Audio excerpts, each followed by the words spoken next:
whiteout here in Logan, Utah, as the Aggies await the BYU Cougars. And one of college football's most beautiful backdrops, we're in Logan, Utah. Presented by Geico on the 24-hour home of CBS Sports. The Cougars and the Aggies meet again. With Jenny Dell on the sideline, Aaron Taylor, I'm Carter Blackburn. Both these teams 4 games into the season, and I think safe to say with October right around the corner, both BYU and Utah State are trying to figure out exactly who they are. They certainly are, and it's weird because at this point in the week, I usually have a pretty good idea of how good these teams are and what's going to happen. Tonight, I don't have any idea, and I don't think these coaches or players do either. So I think we're going to get to see a game tonight where 2 teams get to prove to themselves and everybody else what they're made of. And that begins with the quarterbacks. Tanner Mangum won't play for BYU, so it's Bo Hodge making his second start. Bo Hodge is a mobile, athletic quarterback, but I think it moved a little fast for him a week ago. He locked onto his receiver. He had the check down, threw a couple interceptions, but later on the game, what I loved about him, he didn't wilt. There was pressure. He kept his eyes downfield. He stepped up in the pocket and was able to deliver the football on the move with accuracy, and that's a great place to build from. Meanwhile, for Utah State, Phillips 66 Athlete of the Week, Kent Myers. At Wake Forest, it was bad. It started with the pick, didn't get a whole lot better. Bounced back at San Jose State with 4 touchdowns, 2 passing, 2 rushing. So that means Matt Wells, the former Utah State quarterback, coaching his alma mater, gives Kent Myers the football first. We do expect to see a couple quarterbacks play for Utah State. The Mountain West Conference Coach of the Year in his first season coaching Utah State, now in his 5th. Giving Dallin Levitt a hug, the former BYU Cougar. And Kalani Sitake is coaching his alma mater, now in his 2nd season as the BYU head coach. These teams know each other very well, and Jenny Dill, they got to know each other a little bit better in pregame. Yeah, Carter, almost 2 hours before the start of the game, things got a little heated on this field. BYU was stretching. Utah State traveled nearly 80 yards down the field to deliver a message. This is our house. And then things went from there. Even Utah State co-defensive coordinator Kendrick Schaefer got involved. There was a lot of yelling, some hand gestures. Players were fired up. Head coach Matt Wells said some of these new players don't fully understand this rivalry. The in-state kids, they're ready. Out-of-state kids, they'll learn today. Guys, I guess they started the learning process a little bit early. Oh, yeah, and I tell you what, the student section, the herd was out here early. I mean, behind him, it was rocking and rolling pregame. Touchback, Utah State will get it at the 25-yard line. Our Chick-fil-A starting lineups for the Utah State Aggies. It begins with Kent Myers, the senior quarterback from Rowlett, Texas, Saxe High School in Dallas County. First 2 years, 10-4. He was back and forth as the Aggie starter with Chucky Keaton, the oft-injured Chucky Keaton. And now Kent Myers, I mean, this is game number 5 of his senior year. He's trying to find his rhythm in his senior year as well. Certainly has, completing 68% of his passes, but Carter, accuracy is a function of not only knowing where to throw, but when to throw it. That's going to be a storyline tonight, the decision making of quarterback Kent Myers. That's the one hunt in the backfield. Aggies in all white, the stands in all white.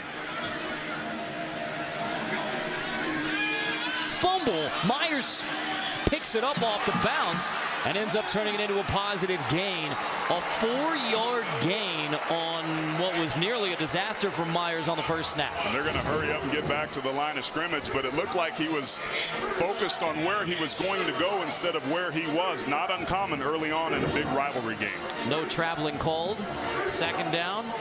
Hahn will take it on the left side. So 3rd down.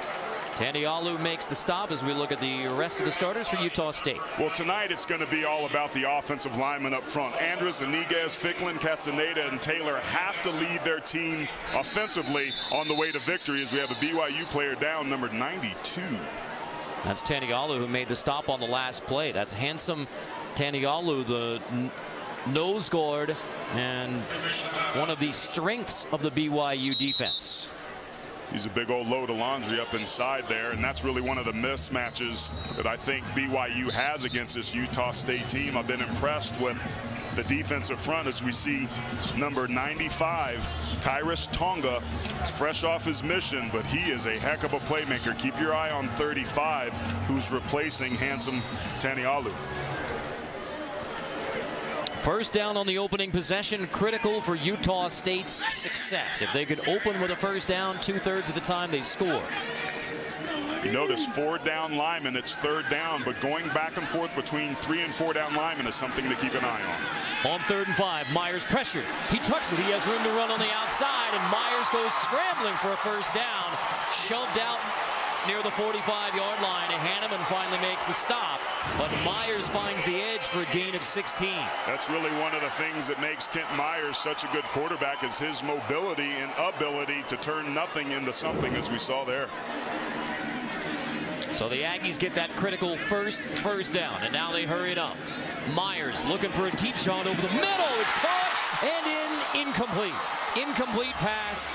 Nathan couldn't control it through the catch. The ruling on the field was an incomplete pass. They may need to take a look at this. I thought he demonstrated control. The ball was there. It stayed motionless for a couple seconds. It's when he hit the ground that it came up. Hurried up, flinging to the outside, complete on the edge. That's Tarver, Utah State's leading receiver. Bobbles makes the catch.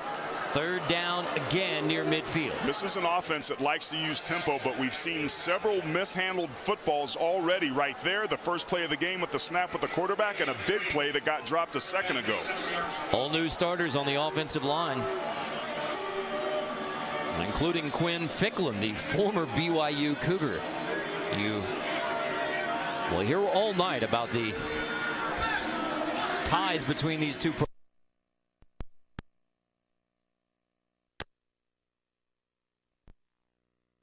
Myers, time to throw. Out of the backfield, finds Hunt.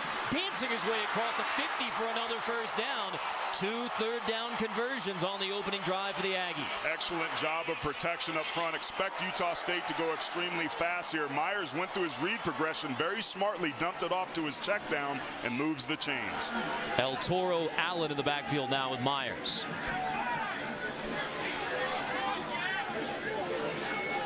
Check to the sideline. Offensive coordinator David Yost.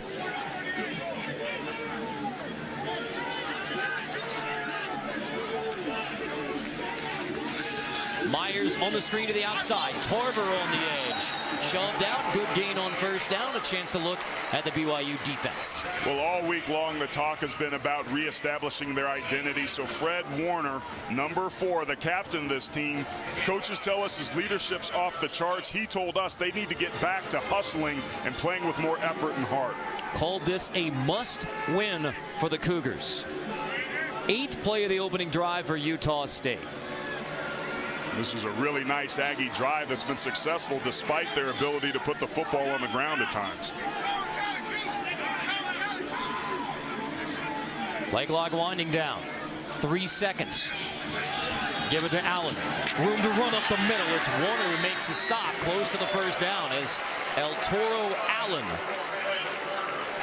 Really nice job with the vision that time. The tight end did a nice job of keeping his guy crushed down across the line of scrimmage, allowing Allen to break it backside. Got enough for the first down. Move it again. 1st and 10. Aggies on the roll inside the BYU 35. And this is an offense that has to get first downs to run the tempo that they want. They did it last week against San Jose State beautifully. Myers zone read. Looking for the deep shot. Downfield caught. Touchdown Aggies. Dax Raymond holds it in. A 32-yard touchdown pass from Myers to Dax Raymond. And the Aggies are on the board first. A perfect opening drive for Kent Myers and Utah State. That was an outstanding job across the board. The offensive line giving really good protection when it broke down. Myers using his legs to extend the chains, and then the decision-making and accuracy really shows how old number 2 has grown up. PAT is good for Eberle. First career touchdown for Dax Raymond. Bouncing back from his medical red shirt back injury. Myers finds him, like the fight song says, playing the game with all their might. And the Aggies have a 7-0 start.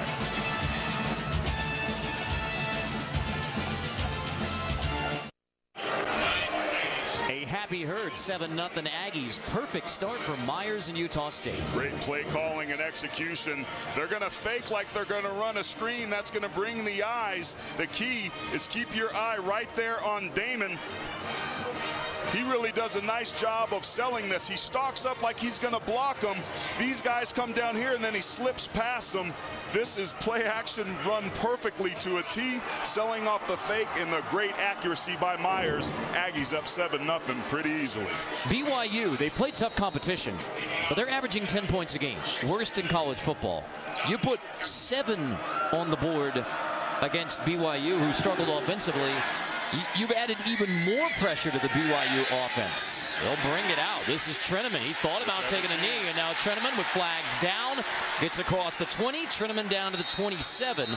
But there's flags back near the 10-yard line. It's going to be holding. Man, things aren't going well early here for BYU. Mike DeFee, our referee. During the return, holding. Return team number 51. Half the distance of the goal from the spot of the foul. 1st and 10. So now we take a look at our Chick-fil-A starting lineups for what has been an anemic BYU offense. Bo Hodge will try and change that from Fort Thomas, Kentucky, the powerhouse Fort Thomas Bluebirds.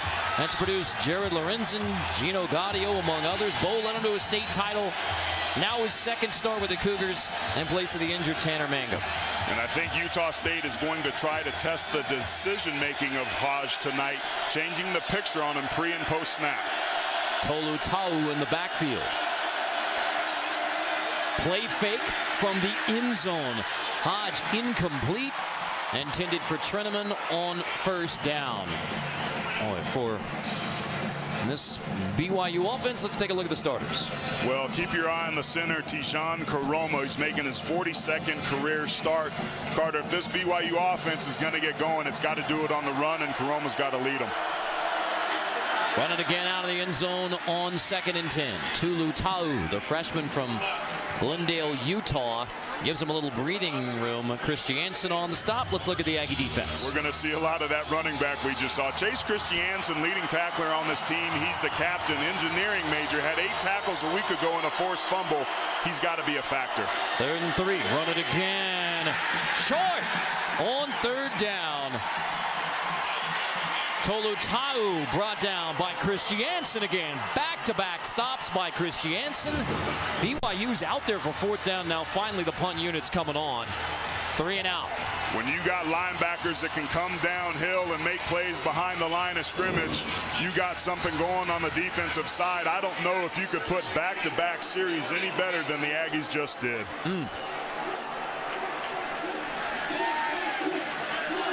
Johnny Linehan's got a lot of work this year as BYU's punter. Gets it from inside the 5. Nathan lets it bounce around the 40. BYU was scooping around the 39. So the Aggie offense with a touchdown drive. The Aggie defense forces BYU 3 and out. The start of the 87th meeting between the Cougars and the Aggies is all Utah State.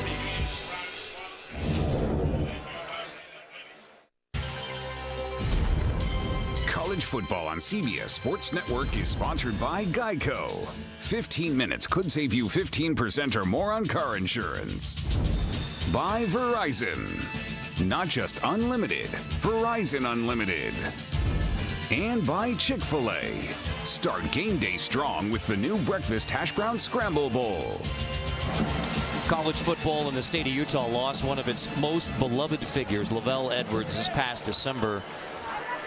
I mean, respected across this state. He's a graduate of Utah State, coached BYU for 29 years. And not only as a football coach, but the way that Lavelle Edwards interacted with every single person in his life. A beloved figure. Saw Coach Edwards with Mike Holmgren, your old head coach, and Steve Young. Yeah, the BYU tree is extensive. Lavelle Edwards was a former offensive lineman. Those tend to be pretty good people. So the Aggies and the Cougars honoring Lavelle Edwards' memory tonight. Aggie football's second drive. The first time they marched down and got a touchdown to Dax Raymond. Now it's El Toro Allen in the backfield who set up the Aggies for 3rd and short. Been impressed early on so far with the Aggies offensive line production inside.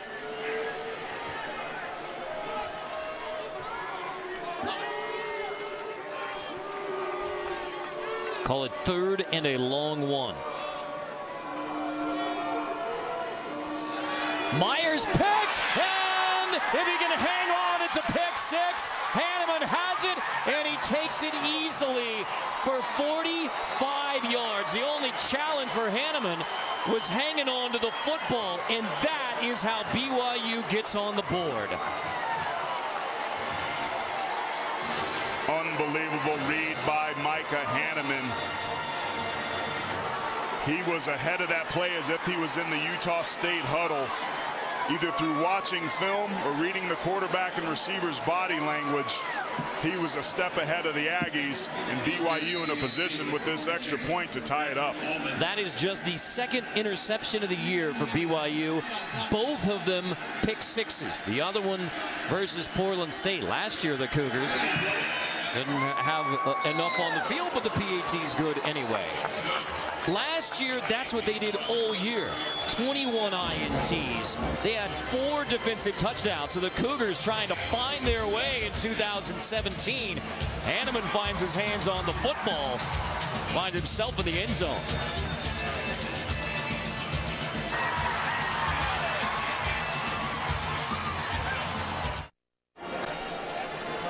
Remember how we began this game showing you the good and bad of both quarterbacks? 2 drives for Kent Myers and Utah State. We've seen good.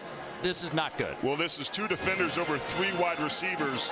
Ronquavian Tarver has to be able to block Hanneman here, but Hanneman sees it and jumps it, and it's a race to the end zone. That's just great instincts and poor blocking result in a quick 7 points for the Cougars. So you put that more on Tarver than you do on Myers, even though it's a pick 6. There's no question. He's got to be able to make that block. I think the question is on 3rd and 1 when your offensive line's playing pretty well, why are you throwing it out to the perimeter instead of just freaking mashing it up inside?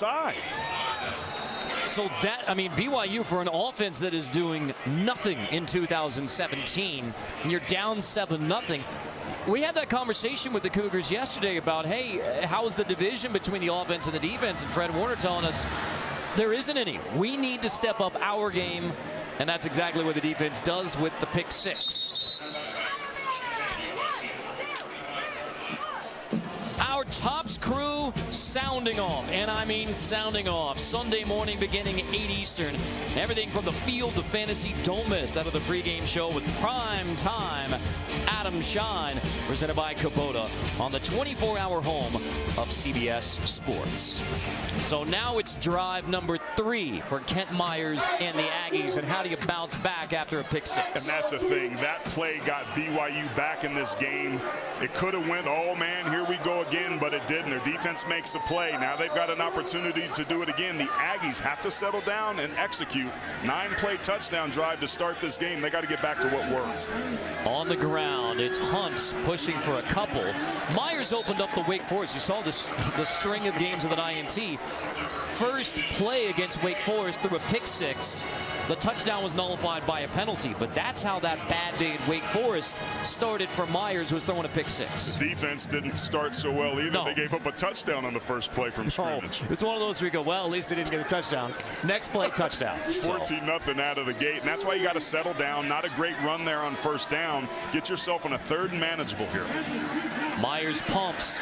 Myers flings to the outside. It is complete, short of a first down. It's Jaron Colston Green, a senior from Tallahassee, to make it 3rd and manageable. Good decision there by Myers. He took the check down. Poor tackling by BYU makes this a 3rd and extremely manageable, as you just pointed out.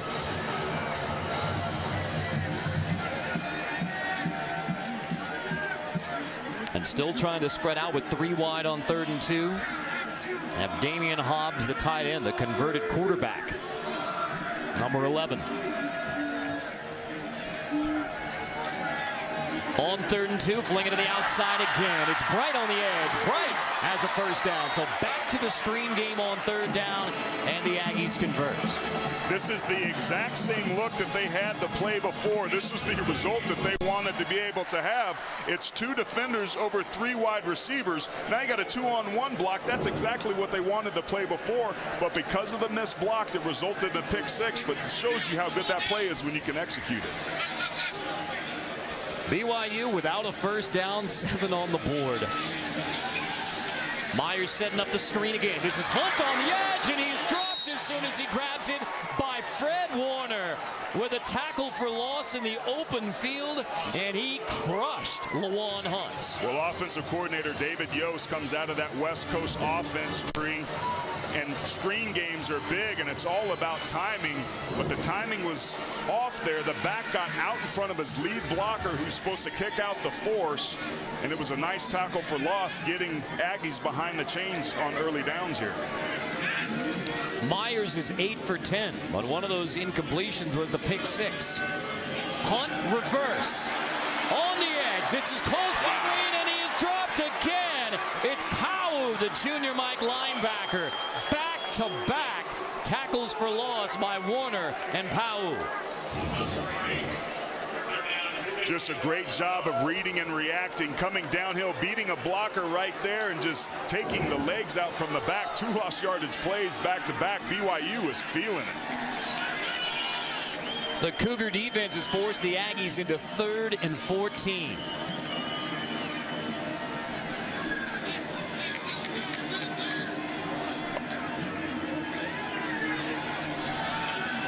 Myers throws again, and it's Warner who has the sack. Fred Warner, the senior who told us this is a must-win for BYU, is playing like it. A tackle for loss, and now a sack on 3rd down.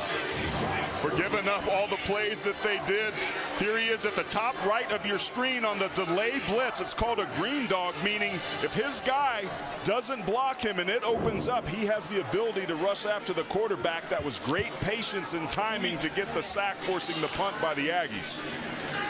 The BYU defense has taken over after giving up the opening drive touchdown. Jacobson is back. You'll let it hit at the 30, down to the 31-yard line by the Aggies.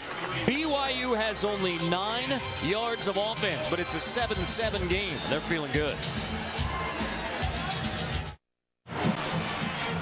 7-0 between the Cougars and the Aggies. Jenny Dell all season long is picking up that phone during the week and chatting with notable figures in the football world. We call it Ring the Dell. So Jenny, perfect time to talk about your Ring the Dell for this week. Yeah, this week I gave a little ring to Patriots linebacker and former Cougar Kyle Van Noy. So when Van Noy graduated, Fred Warner stepped right up. Now Van Noy told me that what separates Warner is the fact that he is so passionate about the game.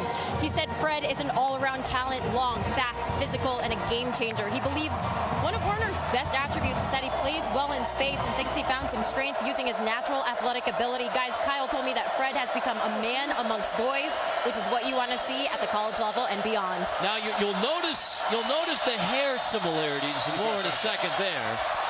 Deep shot downfield, looking for it all, and it's incomplete. Overshooting Treneman. But Jenny, I want to get back to this because I like how Fred got a little rebuttal period yesterday. Yeah, you just mentioned the hair. Kyle told me that Fred's like a little brother and said, I know he wants to be just like me when he grows up. He's always copying my haircut, my style. But guys, I talked to Warner about that. He laughed and said, no way, I have my own style. Yeah, he was ready for it. And that was about as hard as he laughed as well when Jenny brought that up. And he made 2 tremendous plays for the BYU D. And now the offense trying to figure it out. We got a false start prior to 2nd and 10 after they take the deep shot. False start. Offense. Number 4. 5-yard penalty. 2nd down. Can't afford to have that happen. And I want to go back to that deep shot, Carter. Offensive coordinator Ty Detmer said, we're going to let Bo Hodge test his arm early. We're going to take some deep shots. That play was there. It was just a little overthrown, and that was against Jalen Davis, number 13, a cornerback who I saw get picked on a couple times in the last several games. They're going to go back to that sooner or later. So you think we'll see that again? Yep. Hodge on the roll, chased. Hodge Back at the 15, has to dump it downfield. It's a fight for the football. Who has it? It's incomplete. Nobody makes the grab. I mean, that could have been a tie-up, but it's ruled incomplete.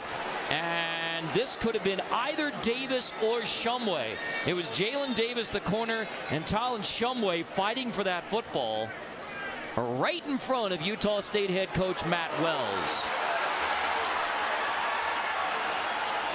Mike DeFee getting his crew together to discuss exactly what is in play, and I'm sure our replay booth and Dee Anderson may want to weigh in on this as well. I didn't think it was a very good choice to throw that football because of the tight coverage there that time by Davis.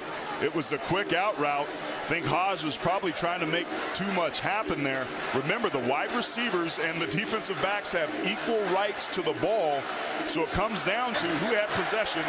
The ruling on the field is that the receiver went out of bounds. He was forced out, did not reestablish. It's an incomplete pass. Third down. And Utah State is. I thought we might get a further discussion from the Utah State sideline about that. Meanwhile, Hodge is limping. The left knee is looking ginger. The previous play is under further review. And obviously we'll take a look as well. So again, the key piece is Shumway goes out of bounds, doesn't reestablish. Right there, he's out. And then he comes back in. He does maintain possession of the football. It's hard to tell with that look right there whether or not it had control or hit the ground. I'm going to assume that it didn't. But because he stepped out and then came back in without reestablishing himself, I think these officials got it right the first time. And that's a great explanation from Mike DeFee about it's not so much the fight for the football or controlling it through the catch. It's because Shumway went out of bounds and didn't reestablish. That's why it's an incomplete pass. So from that explanation, the officials on the field think that this is Shumway's football, but the problem is out of bounds before he came back in. That would be very, very difficult to find a clear picture to say anybody's football, never mind the fact that Shumway was out of bounds. If this is in the middle of the field, it's a different deal, but because he steps out after reviewing the play, the receiver reestablished in bounds, was airborne, caught the football, but his first step was out of bounds. It's an incomplete pass, third down. So a different means to the same end, but to your point, had that been in the middle of the field, it would have been a whole nother discussion. But because he steps out, now they're saying he did reestablish himself, but never caught the football with possession, keeping his foot in bounds, so it's an incompletion nonetheless. It puts BYU in the same old place. Third and long with an offense that is, again, statistically the worst in college football through 4 games. They played tough competition, but Hodge is yet to complete a pass, 0 for 3, and you're in 3rd and 15. And Utah State finding ways to get pressure without having to blitz as they did on the play previous to this. Here comes the pressure, picked up. Hodge delivers, caught, close to the first down, just short. First completion goes to Micah Simon, but he is short of the first down. You have 4th down coming up from around the 40. If I'm BYU, go for it, man. What do you got to lose? It's early on in the game. Your defense is starting to play great after the pick 6. You got pretty good field position. Lean on that offensive line a bit, but it appears they're going to be conservative. I would have liked to have seen them gone for it there to establish that offensive line that they said needed to carry them in this game as we open the show tonight talking about. And Hodge comes limping back to the sideline to visit with Ty Detmer and Tanner Mangum. On 4th and 1, the punt unit is out. Lenahan, the senior from New Zealand, rolls out, punts it away. Caught at the 16-yard line, and nothing there for Jordan Nathan. There is no foul for roughing the kicker. Number 46 blocked the player into the kicker. Get your weekend started. Tom Brady and the Pats head to Tampa Bay to battle the Buccaneers. Thursday night football on CBS and NFL Network. Jameis Winston and the Buccaneers. You got to know Tanner Mangum from BYU, Elite 11 camp last year. So it's Aggie football. A touchdown on the opening drive. Then the pick 6. 3 and out last time. Myers in the Aggie offense. Or punt last time they had it. On the sweep. Give it on the edge. That's Nathan. Or a positive rush. Now, Mangum's already down for BYU. Hodge took a pretty good pop. We saw him limping on that last series. There was some early pressure right through the middle of the offensive line that flushed him. He's trying to make a play holding the ball too long. Gets tackled there right towards the end and was grabbing what looked to be his right ankle. And he's got a little bit of a limp to him. That could be a developing story. I'm sure Jenny Dell will keep an eye on that for us. Brace on the left knee as well for Hodge. 2nd and 3. Myers out of the backfield. It's bobbled. Allen couldn't haul it in, and it's lucky that Warner didn't get his hands on the football. That could have been another pick 6 after the bobble by Allen. That was a really nice delivered ball that time by Kent Myers. Hits him right in stride, which is where you want to do to give the receiver an ability, Allen, to run after the catch. But Allen can't manhandle it, and I think smartly afterwards tried to knock the ball away when he felt the defender there.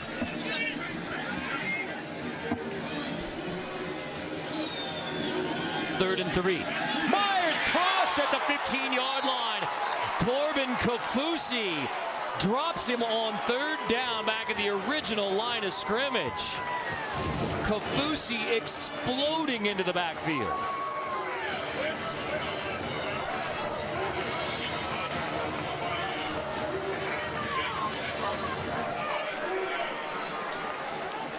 Aaron was trying to tell you about it.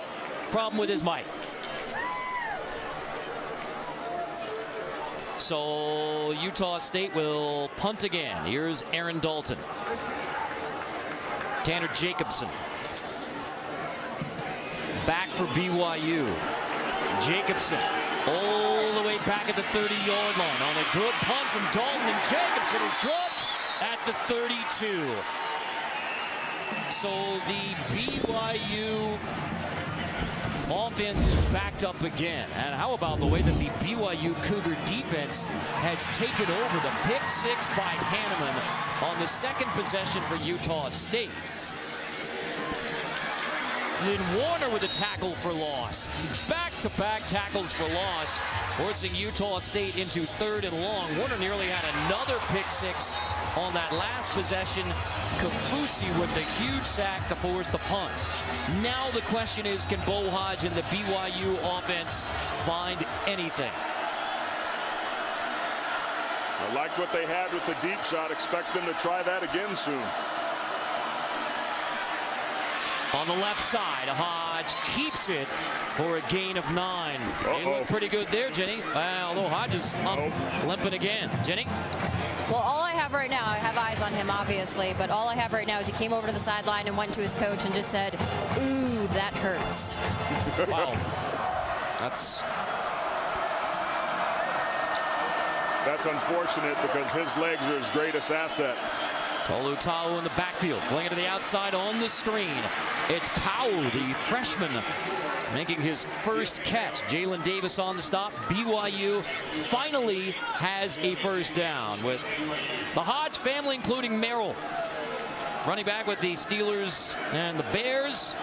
And he has been, we've watched Merrill since warm-ups. He has been locked in on Bo, warming up, getting ready. It's game face for Merrill Hodge. To the outside again. Back-to-back catches. Powell on the edge. Why not go right back to it? Powell on the right side. Powell on the left side. And another first down. BYU is testing the perimeter here and forcing Utah State into making tackles, and they're missing. And that's the problem. If you're Dallin Levitt, one of the leaders of this team, you have to tackle better than he did on these last couple. Tolu Tau on the right side, leaping, and a gain of 8 more. And finally, Jalen Davis makes the stop. But the BYU offense is finding a rhythm. Really nice job by the right side of that offensive line, getting some combination blocks up to the next level. Again, this is a group that they said had to play better. And I'll tell you what, after that first series, they're starting to get warmed up front. Call it 2nd and 3. Pressure off the edge. Run it right up the middle to Tolu Tau, the freshman who signed with Wisconsin, went on his LDS mission back to BYU. They like his physical presence. They like him giving them a more physical run game.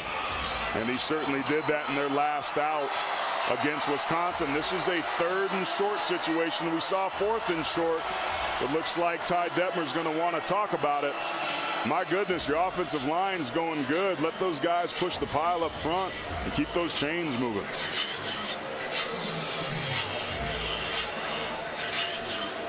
Sixth play of the drive coming, and here come the chains.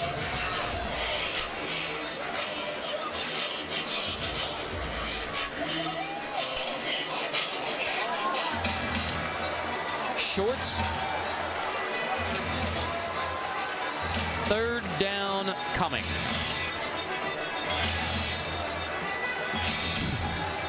Kalani Sitake hydrating.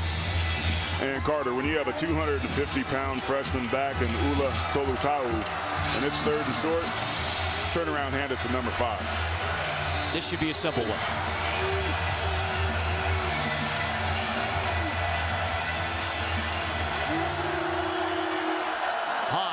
Tolutau on the right side to easily pick up another first down. Remember, BYU didn't have a first down until this drive in the game. The points were on the pick 6.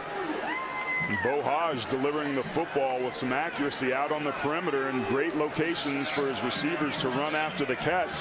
And when you can stretch the defense out and force them to cover sideline to sideline, that's exactly what's opening up this inside run game here. Tolutau gets a break. Squally Canada in the backfield with Hodge. Canada, right side. Hole opens up. He pushes to the 26-yard line. Tay makes the stop. With the seconds ticking away at the end of the first quarter. It was a perfect start for Utah State. A touchdown on offense. They got a 3-and-out on defense. The pick 6 for BYU. And after that, the Cougar defense. That's the end of the first quarter. With a dominant couple of series. And now the BYU offense is on the roll. Can Bo Hodge lead BYU into the end zone to give the Cougars a lead to begin the second quarter? 7-7 at the end of 1.